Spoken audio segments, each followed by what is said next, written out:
Good morning. It's Friday at the state capitol, and we are having to find some way to close the still present, ever present gaps that we have between the Senate positions, the House positions, and the governor. So I was joking and said, today I'm going to talk about the hard truths, because as each one of us end up getting what our quote target is, we have to confront that this is not going to turn out exactly how we envision. So I know those who get my newsletter hear about higher ed a lot, and I appreciate your willingness to tackle that subject area. But of course, I now have this responsibility, and so the budget target came in at 166. If you recall, the governor's was 283, the Senate's was 205, the House was 53, and so 166 is somewhere sort of in the middle, but I had hoped for the Senate target. I wanted to share with you that we did the survey last week, and you far and away preferred the governors. So what that said to me is that you believed it was important to invest in higher education.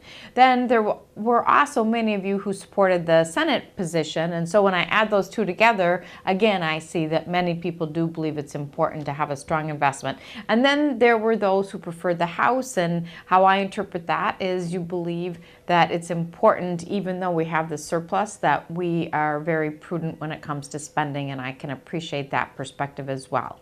So as we look at trying to come to some agreement in my budget area, the big sticking point is the House believes much stronger in the investments for MnSCU, and we believed in a more balanced approach.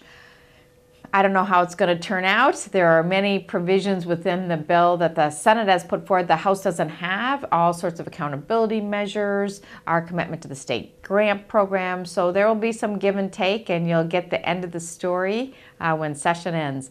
E12, they still have not come to an agreement. I know many who read the newsletter want to know what we're going to do for our K-12 schools.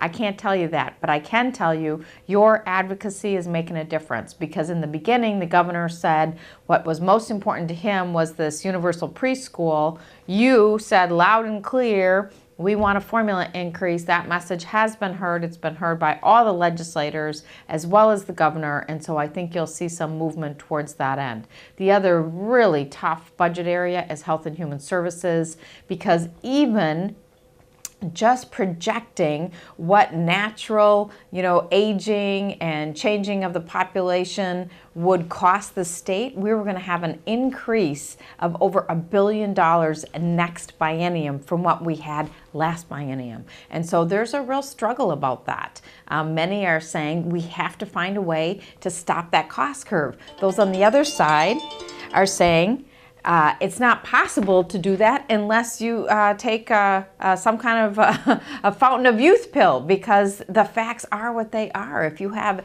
aging demographics, their care costs more. And so those are the kinds of issues we're grappling with. And that's why I said it's the time of hard truth. So, it's great to have these political statements, we're going to do this, we're going to do that, but then it comes down to these are real people, real lives, we have real challenges, and so we're going to do our best.